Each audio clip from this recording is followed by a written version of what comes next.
திருச்சிற்றம்பலம். இன்று தெய்வ வழிபாட்டில் இளையான்குடி மாறநாயனார் வரலாறு.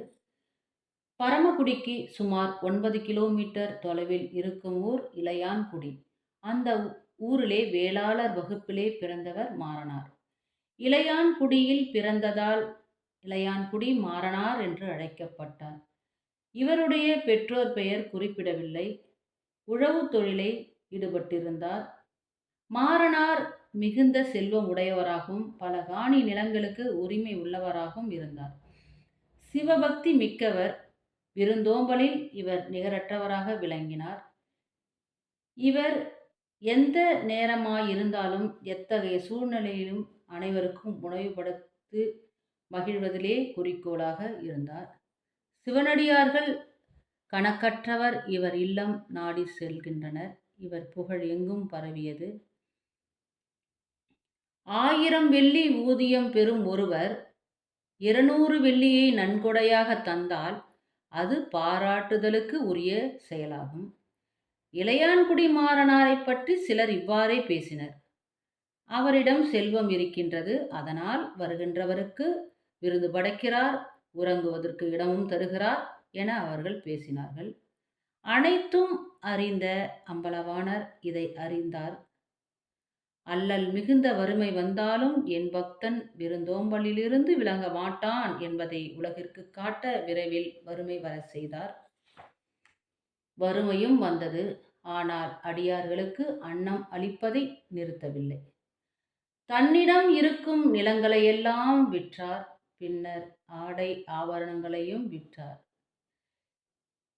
கிடைத்த நாணயங்களை கொண்டு உணவுப் பொருட்களை பெற்று அடியார்களுக்கு உணவளித்தார்.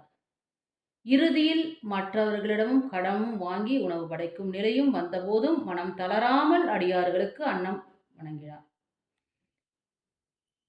மனைவி கணவன் பணிக்கு பெரும் துணையாக இருந்தார். பல காணி நிலங்களுக்கு சொந்தக்காரராக இருந்த இளையான்குடி மாறநாயனார் நிலம் அனைத்தையும் இழந்தார்.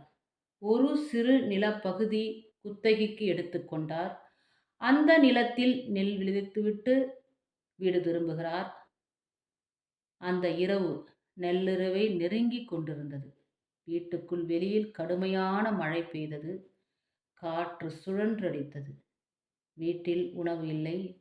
மனைவி களைப்பில் வீட்டின் ஒரு மூலையில் சுருண்டு படுத்து கொண்டிருக்கிறாள். அவள் அருகில் சென்று இளையான்குடி மாறநாயனார் அமர்கிறார்.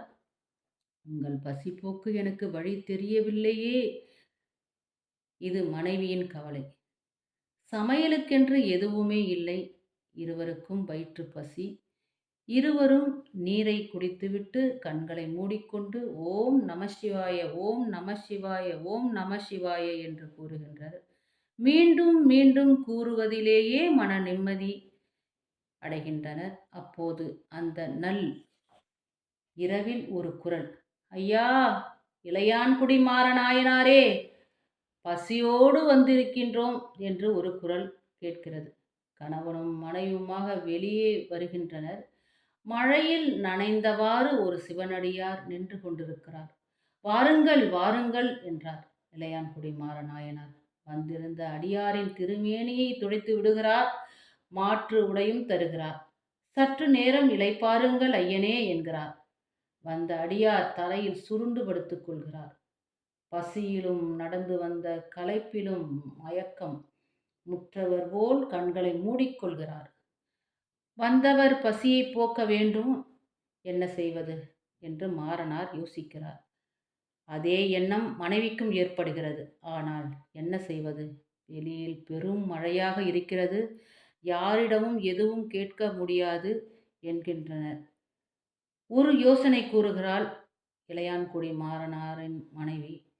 காலையில் விதைத்த நெல்லில் சிலர் இப்போது மழையில் வயலில் ஒதுங்கி இருக்கும். அம்மையார் சொல்லி முடிப்பதற்குள் மாறனார் ஒரு கூடை எடுத்துக்கொண்டு ஓடுகிறார். அந்த இருட்டில் தடுமாறி கீழே விழுகிறார். கண்களுக்கு எதுவுமே புண்படவில்லை. காலை கண்களாக கொண்டு தரையை தடவி தடவி போகிறார். கரை ஒதுங்கிய நெல் மணிகளை கூடையில் எடுத்து வருகிறார். சாமி, இந்த நெல்லை பக்குவப்படுத்தி சமைப்பதற்கு விறகு இல்லையே என்கிறார். இளையான்குடி மாறனாரின் மனைவி நாயனார் எடுக்கிறார் ஒரு கோடாரியை. தன் வீட்டு கூரையின் ஒரு மூலையை இடித்து தள்ளுகிறார். கிடைத்த கட்டைகளை கொண்டு அடுப்பெரித்து சமைக்கிறார். கொல்லையில் இருந்த கீரையை எடுத்து வந்து கொடுக்கிறார். மாறனாரின் மனைவி சமைக்கிறார். இது நள்ளிரவு நேரத்தில் இவையெல்லாம் நடக்கின்றன. வந்த அடியார் போக்கவே, பசி போக்கவே இவர்கள் இப்படி செய்தார்கள். சிவனடியார் வந்து விட்டார் என்பதற்காக மட்டும் இவர் இப்படி செய்யவில்லை. இளையான்குடி மாறனாரின் பற்றி கூறும்போது தெருவில் யார் வந்தாலும் அவர்கள் இறைவனுடைய அடியார்களே என்று எண்ணுவார். அதாவது சமய வேறுபாடு கருதாமல் மக்கள் அனைவருக்கும் உணவிட்டார் இளையான்குடி மாறநாயனார். தமிழர்கள் பசித்தவர்களுக்கு உணவு தருவதே மிக சிறந்த அறமாக கொண்டு விளங்கினர். இளையான்குடி மாறநாயனார் மனைவியும் அடியார் படுத்திருக்கும் இடத்திற்கு வருகின்றனர். உணவு உண்ண எழுந்தருளி வாரும் என்று அழைக்கின்றனர். படுத்திருந்தவர் எழுந்து நிற்கிறார். அவர் மறைகிறார். பேரொளி எழுகின்றது. ஜோதி பிழம்பாக எழுகின்றது. மாறனாரும் மனைவியும் திகைத்து நிற்கின்றனர். கண்களை கசைக்கு கொண்டு பார்க்கின்றனர். அந்த பேரொளி வடிவம் சிவபெருமானும் அன்னை உமாதேவியும் காட்சியளிக்கின்றனர். ரிஷப வாகனத்திலே வீட்டிலிருந்து இருவருக்கும் காட்சி தருகிறார் இறைவன். இளையனார் மனைவியும் தொழுகின்றனர். கரம் கூப்பி வணங்குகின்றனர். திருத்தொண்டரை நோக்கி சிவபெருமான், அடியாருக்கு திரு அமுது படைத்து வந்த நீயே சிறந்த தொண்டன், உன் மனைவியோடு சிவலோகம் வருவாயாக என்று காட்சியளிக்கிறார். திருச்சிற்றம்பலம்.